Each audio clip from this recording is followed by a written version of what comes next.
Today we are fixing up the most wonderful ever Thanksgiving cornbread dressing, and I promise you, you are just going to love this recipe. The reason this recipe is so great is because it is from my granddaddy, and he was an incredible cook.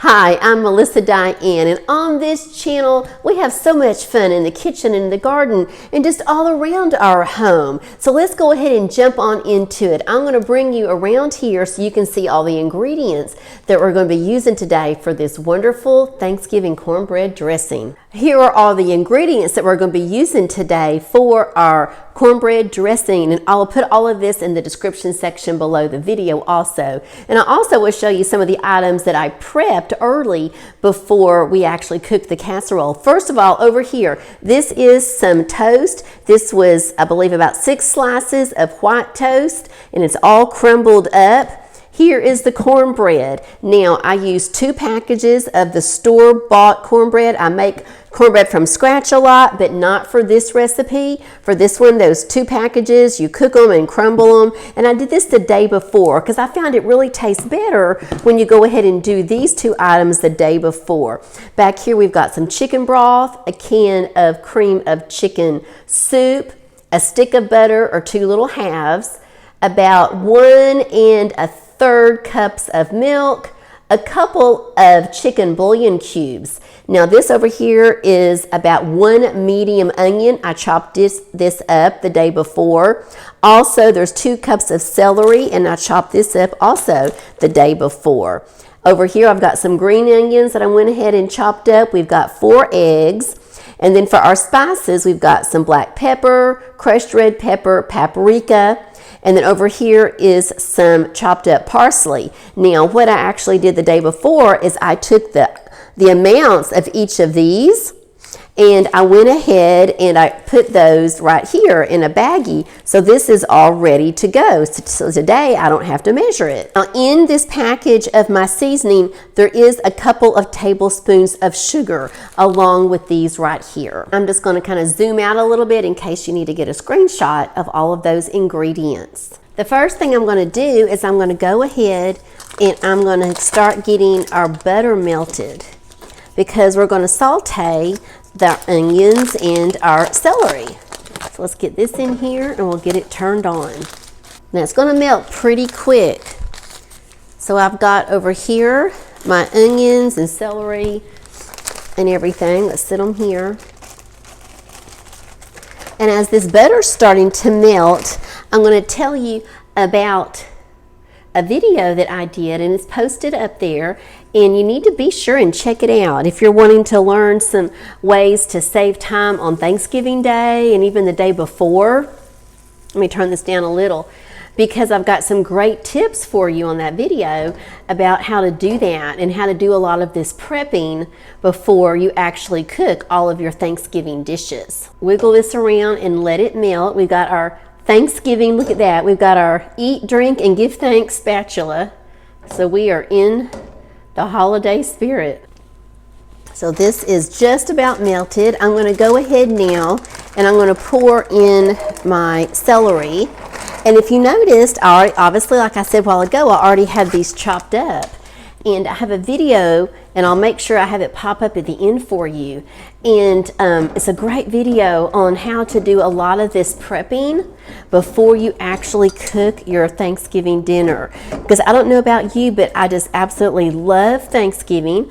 I love cooking the different dishes, and I love having my friends and family over, but I don't like the stress a lot of times that you get when you're trying to do all of it on Thanksgiving Day. So I have learned over the years how to make things a little bit easier on Thanksgiving. And that really all comes down to the prep. So be sure and check that out. Now we've got our onions. Here we go. Because really, when you think about it, what takes the most time? It's all the prepping, right? It's all the chopping and just getting all of the things ready to actually go into your dishes. One of the really neat things about this dressing is that when you get it all finished, it looks like a Thanksgiving dressing because it's so colorful. There's a lot of green, and then with the red pepper that goes in it, There's a little bit of red, and it just really makes it look super, super festive. So we're going to saute these right here for a few minutes, and then we'll be right back. Now, as this is continuing to saute for just a little while, I'm going to go ahead and get a really large bowl, and I'm going to get all of the other ingredients mixed in that bowl, and then we'll pour this into the rest of the dressing. I used to do everything in this pan, and it would get full all the way up to the top, and the dressing is going to be a little bit soupy when we get it all mixed together, and it just got to where it is this pan becomes extremely heavy when I do that. So I've decided the last couple years to do it in 2 different bowls. So let me bring that other bowl over. Gone ahead and I've preheated the oven to 350, and I wanted to go ahead and show you the casserole dish that we're going to be using today. And it's about a 9 by 13. It's pretty deep, and this dressing will fill up the majority of this casserole dish. Now, the bowl that we're going to be using to mix everything else in, here we go. And let me get the toast and the cornbread. So I'm going to go ahead and get the cornbread. And this is one of the items that I made the day before. I made this yesterday. So I actually made this. If you're celebrating your Thanksgiving on Thursday on Thanksgiving, then you would do this on Tuesday. And this was just 2 packets of that cornbread that you just get at the store. Like I said earlier, I do like to cook a lot of cornbread from scratch, and I've got several videos on that. But for this recipe, I find it just really works best just to use a couple of those packets. And then the toast. So I've got some white bread. It's just white bread, and I've crumbled that all up after I toasted it. Just toast it in the toaster. And again, this does better if you can do this a couple of days, or at least a day before you cook it. It's just going to have a better consistency for your dressing.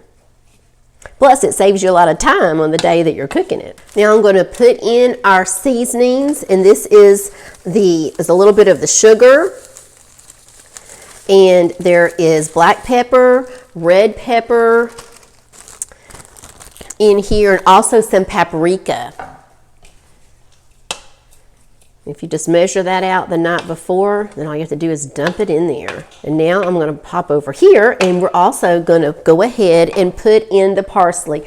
I like to use fresh parsley, and I use a lot of it. If you don't have fresh parsley, then parsley flakes will work really well also. But that fresh parsley also just helps to really just give that bright green color in that dressing. This makes it really pretty. We're going to put in here 1 can of cream of chicken soup. I'm going to go ahead and just mix this up. We've got a lot more liquid we're going to be putting in here. Now I've got our 4 eggs, and I'm just going to whisk these up really quick. And then we're going to drop these in there and do some more mixing. And I so hope that you will try this recipe, because I really just think that this is one of the best things that I have ever cooked. I think it is just fantastic, and I think you'll just love it. If you don't already have a family favorite dressing, I hope you'll adopt this one. Let's pull this over here. Let's put this in.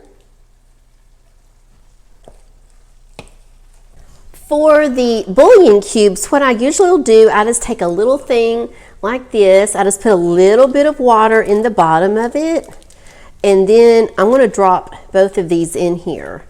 I don't put a ton of water, just a little bit, and I'm going to sit these in here now. This is super boiling hot water, and I'm going to let those sit in there for a few minutes, and those are going to dissolve. So we're going to scoot that back here to the back and let those dissolve. Okay, so it's been about 2 minutes, about 1.5 to 2 minutes, and I just had a knife right here, so I just took that knife and just kind of broke up the little cubes of chicken bouillon. And it's just about all dissolved. And now we're going to pour that in. There's a few little chunks there, that's okay. Let's mix this all together. This is starting to smell so good. These onions over here and this celery, y'all, it is definitely smelling like Thanksgiving. Now I'm going to go ahead and we are going to put our celery and onions in. Now remember, we still have left our milk and our broth over here. So let me pick this up, turn the heat off, and let's put this in. Let's mix this all together. This is starting to look beautiful. And if you've noticed those dark green specks in there, those are the green onions. So I like to chop those up. Don't leave those out because it really makes a difference in what this dressing looks like and also what it tastes like. Now once you get it all done and everything's all in here, before you put it into the casserole, go ahead and I want you to taste it and see if you need some extra spices. Sometimes after I do that, I'm like, oh, I need a little bit more pepper, or might need a little bit more red pepper. You just never know. It's looking really, really good. So now I'm going to go ahead and get my milk. This was about 1 1/4 cups. I'll usually go ahead and put in about 3/4 of my amount. This is going to really soak all this liquid up. And don't panic at the end if it's soupy, because it's going to be. You want it to be, you don't want it to be all super firm. If you've never made dressing before, the first time I ever made this a long time ago, I was freaking out because it was so soupy, but this will soak everything up. I'm still fairly new to a lot of cooking, but when it comes to Thanksgiving, I've been doing Thanksgiving for a really long time. And so I've always learned it's okay if that dressing is soupy because it's going to really soak it up. Now I'm going to go ahead and put in our chicken broth. Now what my granddaddy used to do, he would use a couple of those cans of like Swanson's chicken broth. And they weren't those small cans that are like 16 ounces. They were those bigger fat cans. And I don't know about you, but I have a really hard time finding those. My grocery store doesn't carry those on a regular basis. So what I've learned is that I'll just use one of these containers of chicken broth. And this is from H-E-B, our local grocery store here in South Texas. I'm close to Houston. And it's 32 ounces. I'm not going to use all of it, but I've learned that I'm going to probably use a good amount. I just kind of have to do it by feel. I don't mix it super vigorously hard. You just kind of want to fold it in there. And that really allows it to, once it gets going like this, it really allows it to soak it up well. So I'll stir it kind of hard at first, and then when I'm doing this part, I just kind of fold it in like this and let it really absorb all that liquid. It's looking good. I can already tell that I'm probably going to put a little bit more red pepper in because I like to be able to see that red color in the casserole. I've gone ahead now and I put, you can see just across the top right there, you can see that I put a little bit more of that red pepper, not a ton, but just a little bit. I like to be able to see it after it's cooked, and then also it just gives a nice little spice. We do like a lot of flavor and a lot of spices in a lot of our dishes. And if you like really spicy cornbread, check out my video on jalapeno cornbread. Oh, that is so good. But for Thanksgiving, I like to keep it a little bit more traditional. I don't know about you, but I have tried over the years sometimes to change up the traditional dishes and the casseroles. And my family, really, they're like, Mom, what are you doing? Don't mess with the green beans. What are you doing? Don't change it up. So for Thanksgiving, we just pretty much keep it the same. And if you get a chance after you've watched this video, please go into the comment section and let me know any traditional different types of dishes that you make every year, because I'm always wanting to learn something new. I may not use it for Thanksgiving, but I can use it for other things. And I love sharing recipes that other people and that some of y'all have shared with me, and to share that on the channel and be able to say, you know, Susie sent in this recipe. It's looking good. It looks like since I can do a little bit more liquid, I'm going to finish up the milk. And we are getting close to where I think we can say, I think we're nice and soupy, but not too soupy. And we're going to put this now into our casserole dish. Looky here, y'all. I have just poured this in here. And I didn't film pouring it in here because sometimes I'm not that graceful pouring that in this big old pan. But my gosh, look at this. It is going to be fantastic. So now let's go to the oven. Here we are, and we are headed into the oven, and we're on 350 for about, we're going to check this in about 40 minutes. It's been about 35 minutes. So I'm going to pull this out and look at it, and let's see. I like to usually take a toothpick and I kind of put into it just to kind of see how it's doing, make sure it's not too gooey, and it is not. It's not too gooey, and we don't want it dry. So we're gonna go ahead and take it out. Sometimes it will get slightly brown on top. That's my timer. But I think we're gonna go ahead and take it out. Here we are out of the oven. Oh, this smells wonderful and it looks beautiful.